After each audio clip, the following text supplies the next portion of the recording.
Bom dia, a paz do Senhor a todos. Mais uma vez estamos aqui tendo o privilégio de compartilharmos a palavra do nosso Senhor, de aprendermos um pouco mais. Todos que estão em casa são bem-vindos, todos que estão aqui, que Deus possa falar tremendamente aos nossos corações através dessa palavra. Vamos abaixar as nossas cabeças, tem mais uma palavra de oração. Senhor Jesus, louvado seja o teu nome, louvada seja a tua presença, digno és de toda honra, toda glória, todo louvor e toda majestade. Tu és soberano, Senhor, e eu me coloco neste momento pedindo que o Senhor me esvazie e me encha com a tua presença, Senhor. Para que aquilo que seja falado aqui nesta manhã seja vindo de ti, Senhor, para os nossos corações. Fica conosco, Senhor, em nome de Jesus. Amém. Vamos continuar o nosso estudo lendo 1 Samuel 18.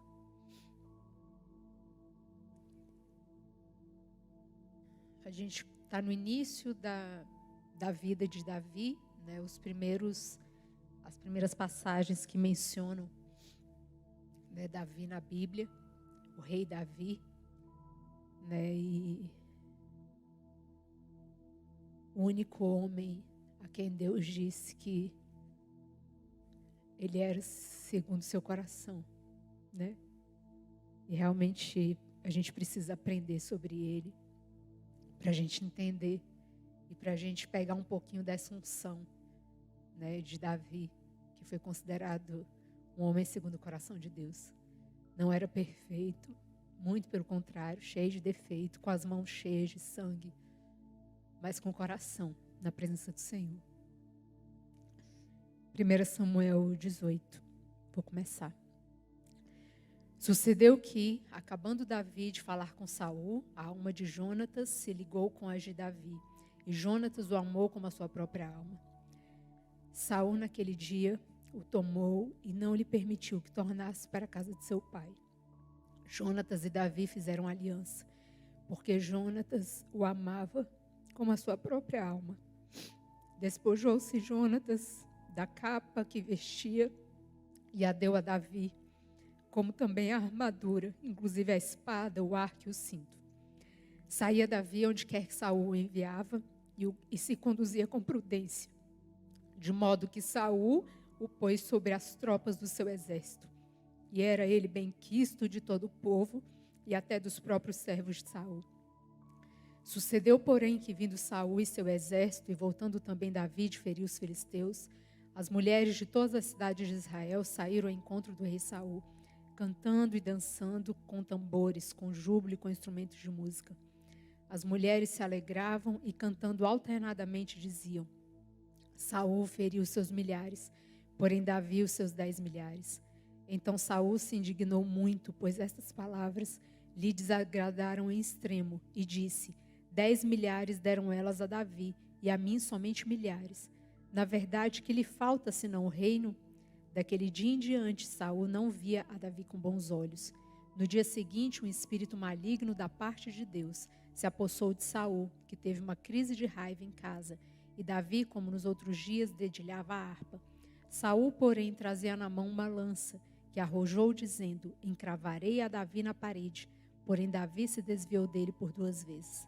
Saul temia Davi, porque o Senhor era com este, e se tinha retirado de Saul.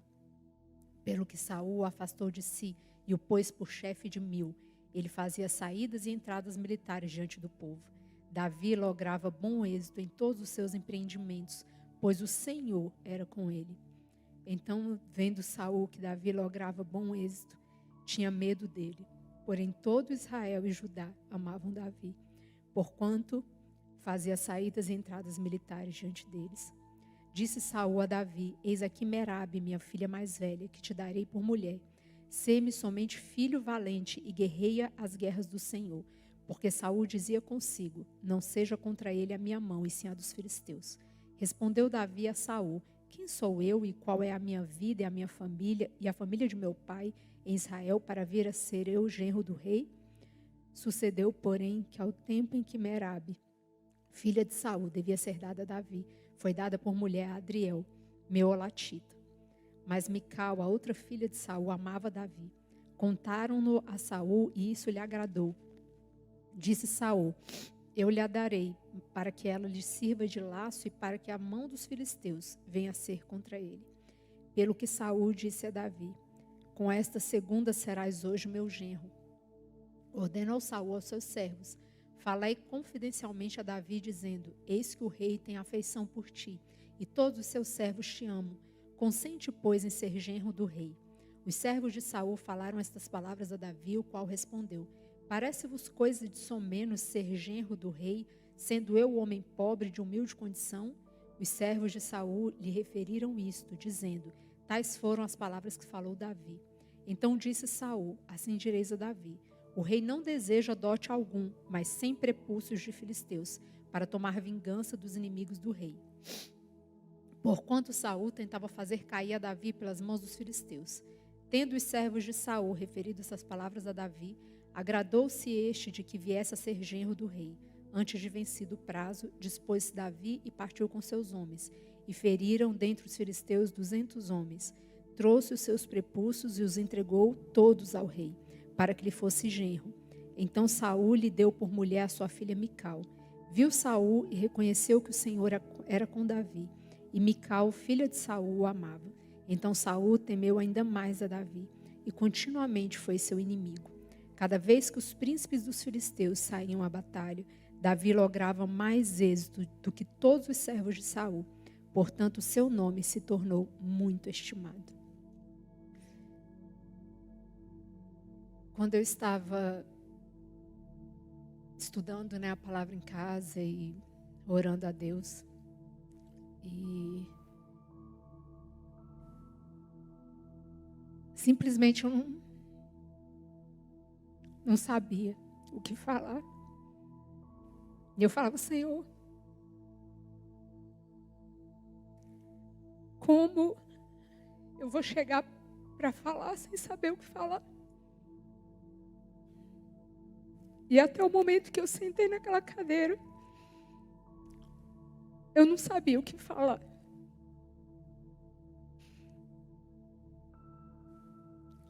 Mas durante o momento de cânticos aqui, quando a irmã Magnólia falou que Deus nos escolheu, eu entendi o que era para eu falar.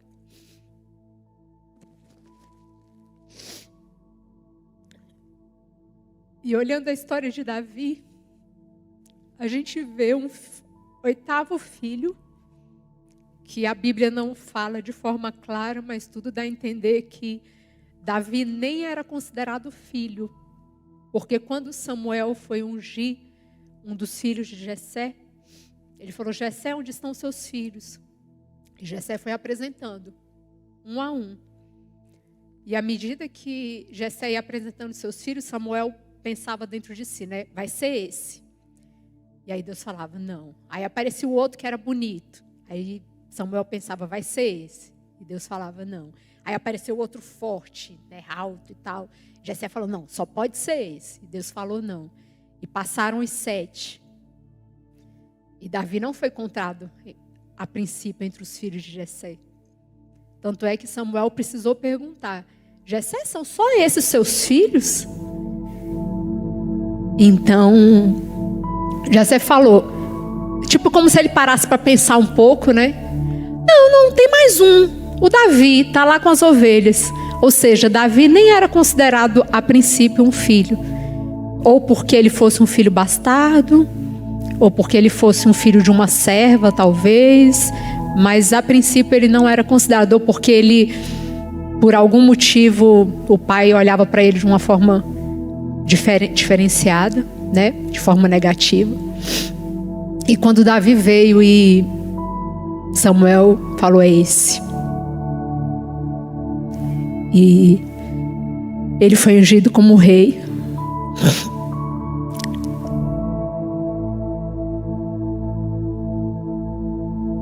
E Deus me trouxe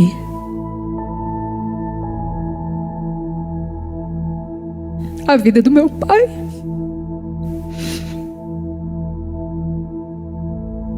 e a minha própria vida. Quando um dia, há muitos anos, meu pai, sem nunca ter ouvido falar do Evangelho, sempre com o coração muito voltado para Deus, na igreja católica, sempre envolvido, mas assim, ele não... Naquela época não era comum, né? Os cristãos protestantes ainda estavam começando, né? Assim, era tudo muito novo. E meu pai foi o primeiro da família. Tanto meu pai quanto minha mãe foram os primeiros da família. E não foram eles que escolheram a Deus. Deus os escolheu. E eu vejo que Deus me escolheu. E eu lembro que durante muito tempo eu olhava para a minha vida e eu me achava privilegiada. Eu achava que eu era uma filha preferida de Deus. Porque assim, para honra e glória do Senhor, eu sempre fui muito tranquila, eu sempre fui muito estudiosa, eu sempre fui muito obediente aos meus pais. Nasci num lar cristão, meu pai já era pastor quando eu nasci. Então desde sempre eu sempre tive um exemplo de integridade, de honestidade muito forte na minha vida, que eram os meus pais. Eu falo que eu não conheço ninguém mais íntegro e mais honesto do que meu pai e minha mãe. Perfeitos de jeito nenhum, cheio de defeito, mas honestidade e integridade era a marca registrada dos dois. Né, que minha mãe ainda está viva, meu papai faleceu esse ano. E eu vejo que Deus escolheu eles para começar uma nova história, para começar uma nova geração. Como um dia Abraão foi escolhido para ser o patriarca de um povo escolhido, eu vejo meu pai e minha mãe escolhidos. Não foram eles que escolheram a Deus.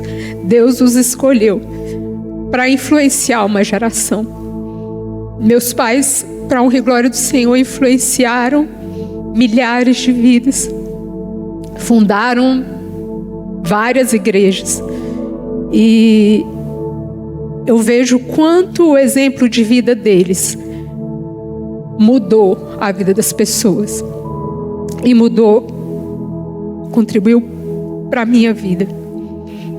E quando eu estava estudando essa passagem de Davi, né, e vendo Davi, por que ele era considerado um homem segundo o coração de Deus? Porque ele tinha uma inclinação natural para o bem, para fazer o que é certo. E eu destaquei algumas passagens aqui que fala assim, 18:5. Saía Davi onde quer que Saul enviava e se conduzia com prudência. Davi era prudente, de modo que Saul pôs entre as tropas do seu exército, e ele era benquisto de todo o povo e até dos próprios servos de Saul. E tem uma outra passagem que fala no 18:14. Davi lograva bom êxito em todos os seus empreendimentos, pois o Senhor era com ele. E também lá no versículo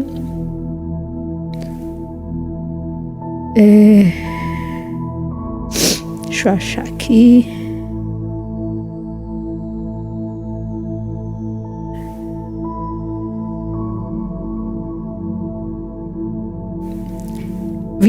Então disse Saul: assim direis a Davi: o rei não deseja dote algum, mas sem prepúcio dos filisteus, para tomar vingança dos inimigos do rei, porquanto Saul tentava fazer cair a Davi pelas mãos dos filisteus.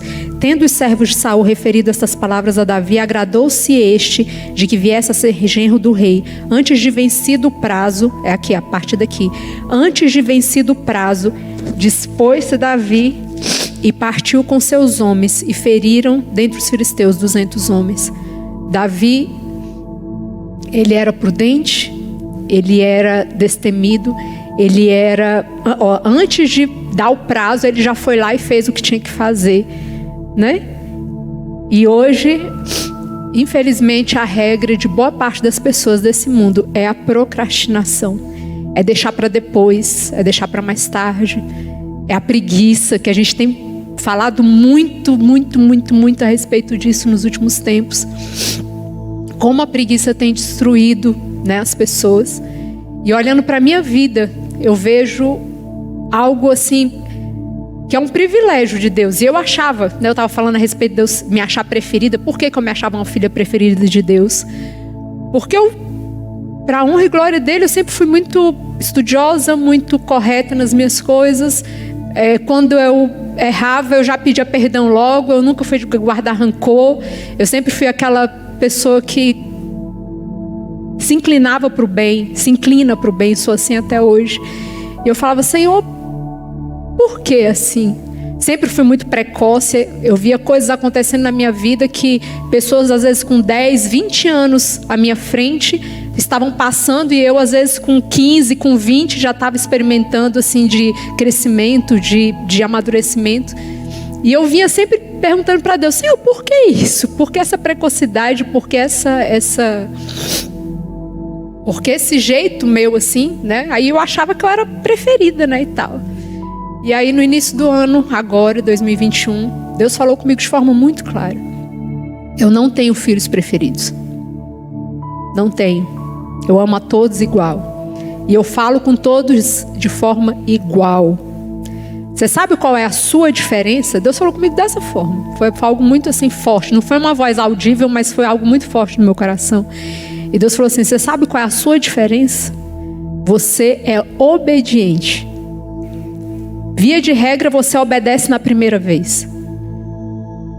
Eu falo com todo mundo. Só que a maioria das pessoas fica teimando, e a vida vai passando. E ao invés de resolver a questão na primeira vez que eu falo, a pessoa às vezes demora 5, 10, 15, 20 anos para resolver me obedecer. E aí eu falei, sério, Senhor? Muito obrigada, porque isso não vem de mim. Essa obediência que o Senhor colocou dentro de mim não é minha. Eu sou grata pelo privilégio do Senhor ter me criado assim, porque eu sei que isso não vem de mim. Eu tenho pessoas à minha volta que, né, foram criadas da mesma forma que eu, tiveram as mesmas influências e que agiram de forma totalmente diferente. Então eu creio, e eu vejo isso na vida de Davi. Davi tinha mais 8 irmãos, mas Davi era diferente. Davi escolheu ser diferente. Davi escolheu ouvir a voz de Deus e ter o coração voltado para as coisas de Deus. Pecou muito, errou muito, mas vocês veem que Davi não erra na mesma coisa. Davi errava, se arrependia e não pecava mais naquele pecado. E eu vejo que a nossa vida precisa disso. A gente precisa aprender a errar coisas diferentes. A gente precisa aprender a não cometer os mesmos pecados. Quando a gente for confrontado de que a gente está errado, de que a gente pecou, de que a gente fez algo errado, a gente precisa se arrepender e não pecar mais aquilo. A gente precisa mudar aquele comportamento. Eu gosto muito de uma expressão que a pastora Ailton fala, que é o pecado por acidente e o pecado por atitude. Deus perdoa o pecado por acidente. O por atitude também, mas o por atitude é aquele que você sabe que está errando, sabe que está pecando e continua pecando. É o pecadinho de estimação, que você guarda ele debaixo do travesseiro e todo dia você alisa ele, todo dia você cuida dele, e Deus fala assim, me entrega, deixa eu resolver, deixa eu mudar, e você fica ali alisando. Não, Senhor, esse aqui não. Aquele quartinho escuro, né, que você tranca a porta, esconde a chave lá embaixo do tapete, fala assim, Senhor, deixa que desse quarto aqui eu cuido, deixa que esse quarto aqui eu limpo. E Deus está querendo, não é quase tudo da nossa vida, Deus quer a gente 100%. Deus não quer nenhum quartinho escuro, trancado, fechado na nossa vida. Deus nos quer 100%. E se a gente não for capaz de nos entregar 100% para Deus, Deus não vai agir na nossa vida aquilo que Ele tem para agir. Ele é misericordioso e Ele continua nos abençoando, porque Ele vai vendo o nosso desejo, a nossa evolução. Mas tem uma frase que eu ouço desde muito tempo que fala assim: quando nós nos dispusermos a fazer para Deus aquilo que a gente nunca fez, Deus vai se dispor também a fazer por nós aquilo que Ele nunca fez. Então, enquanto a gente tiver com essas reservas, tiver com esses cantinhos, essas causas, essas coisinhas guardadinhas que a gente mesmo quer cuidar, que a gente mesmo quer resolver, a gente vai deixar de viver a excelência de Deus na nossa vida. Então eu me identifiquei muito com essa passagem e Deus falou muito ao meu coração nesse sentido de que Davi foi visto no meio de milhares daquela época, de milhões. Deus foi lá e olhou para ele e escolheu ele e trouxe ele para dentro do palácio e trabalhou na vida dele e cuidou dele e ensinou e instruiu, e Davi se tornou o maior rei da história dos hebreus. E da mesma forma, para a honra e glória do Senhor, eu vejo Deus escolhendo meu pai lá 60 anos atrás, minha mãe, cuidando deles, instruindo, orientando, mostrando. E hoje eu vejo um rebanho maravilhoso, fruto do trabalho deles. E hoje eu falo para minha mãe, às vezes quando ela está meio triste, assim, alguma coisa, eu falo: mãe, a senhora quer uma lista das pessoas que a senhora e meu pai influenciaram? Da vida e das pessoas que vocês abençoaram? Eu faço uma lista, faço um vídeo se a senhora quiser, com todo mundo dando testemunho. Porque não são poucos, para a honra e glória do Senhor. Esse é o legado do meu pai. Esse é o legado da minha mãe. Vidas transformadas. E eu olho para mim e falo assim: Senhor, é isso que eu quero para a minha vida. Eu não quero juntar tesouros, grandes coisas, materialmente falando, mas eu quero ter experiências.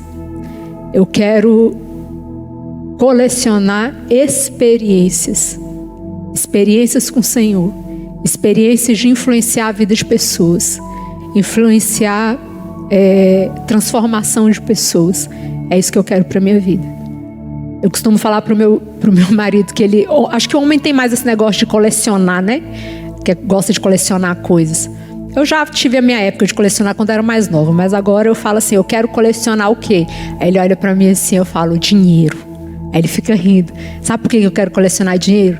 Porque vai ser o dinheiro que vai me dar condições de ter experiências. Porque dinheiro não adianta. Dinheiro a gente precisa. Ninguém faz nada. Ah, não gosto de falar em dinheiro, não gosto de pensar em dinheiro, não. Pois é.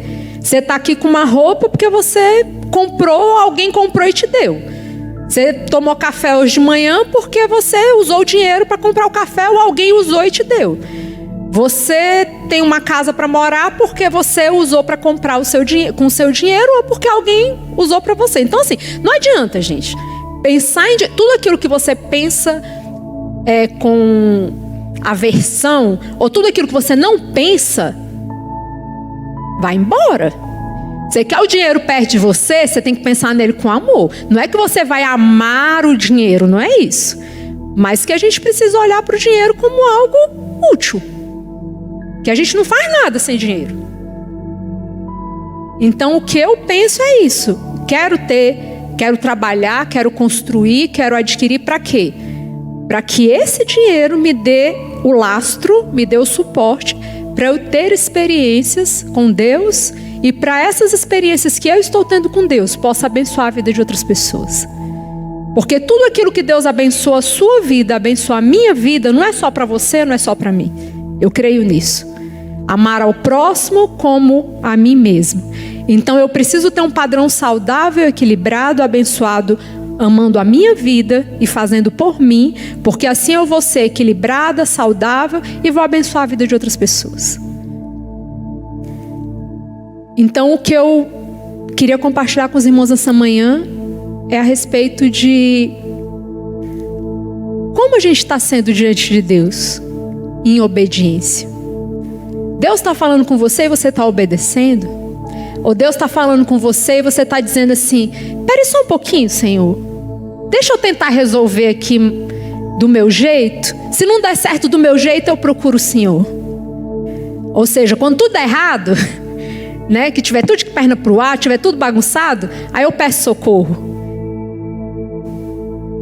Eu falo por experiência própria. É melhor obedecer do que sacrificar. É melhor a gente ouvir a voz de Deus e de pronto falar: tá bom, Senhor, isso está contra tudo que eu quero para a minha vida nesse momento, mas eu vou obedecer. Mesmo sem entender, eu vou obedecer. E é engraçado que eu costumo falar que tem hora que eu oro para Deus e falo assim: Senhor, inclusive nesse momento da minha vida eu estou passando por um momento assim, Senhor, resolve esse problema, olha, abençoa isso aqui, resolve isso aqui, tal. Gente, o problema faz assim, dá aquela aumentada, multiplicada assim por 1000. Eu falo: Senhor, o Senhor não entendeu a oração. Estou pedindo para resolver, né? Para aumentar. E aí o negócio vai passando, aí de repente a poeira vai baixando, aí você enxerga lá no final do túnel assim, aí você... agora eu estou entendendo.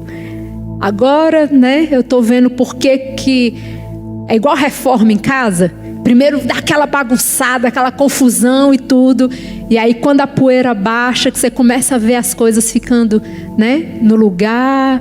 Você começa a ver o pó da lixa, né, sendo limpo. Você começa a ver a parede sendo pintada. Aí você fala: ai, graças a Deus, as coisas estão indo para o lugar. E aí você começa a enxergar. Então às vezes bagunça um pouco e bagunça muito, para depois arrumar.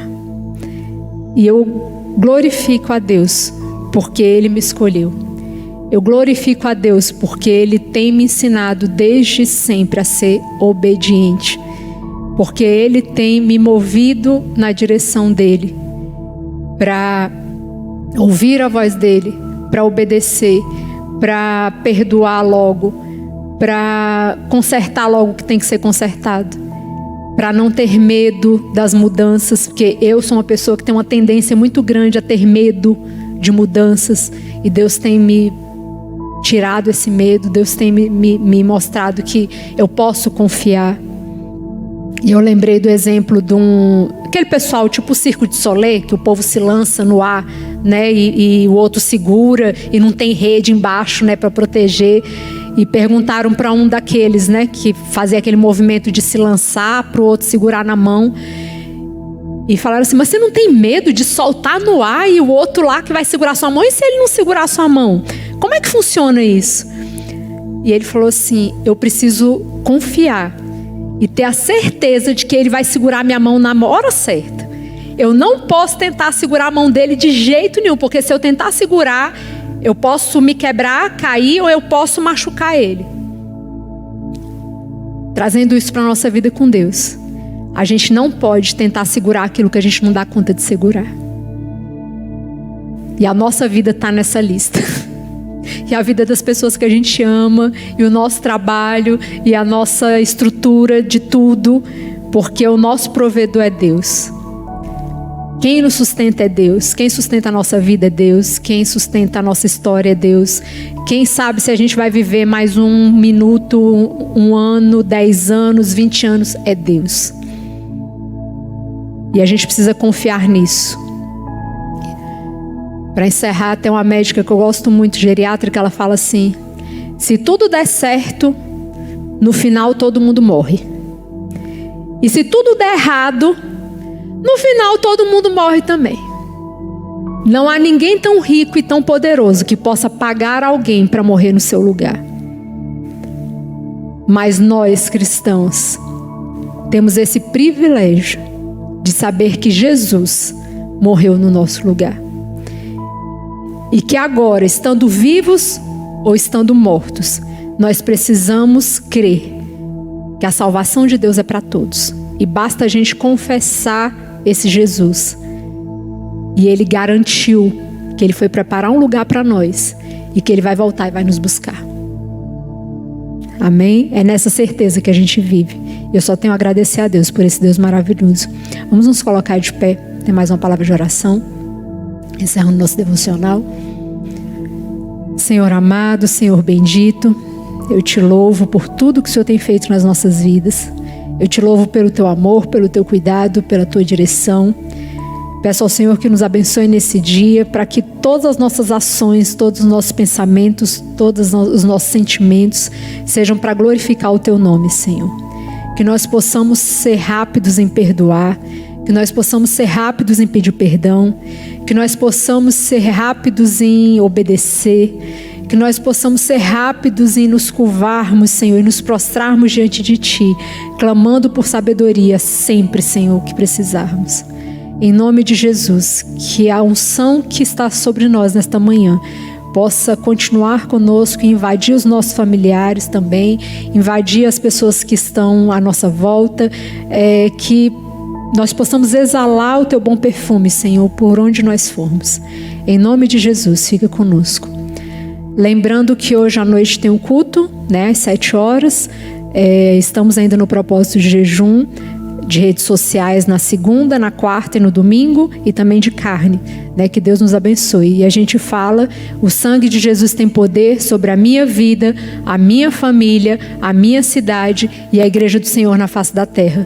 O sangue de Jesus tem poder sobre a minha vida, a minha família, a minha cidade e a igreja do Senhor na face da terra. O sangue de Jesus tem poder sobre a minha vida, a minha família, a minha cidade e a igreja do Senhor na face da terra. Amém.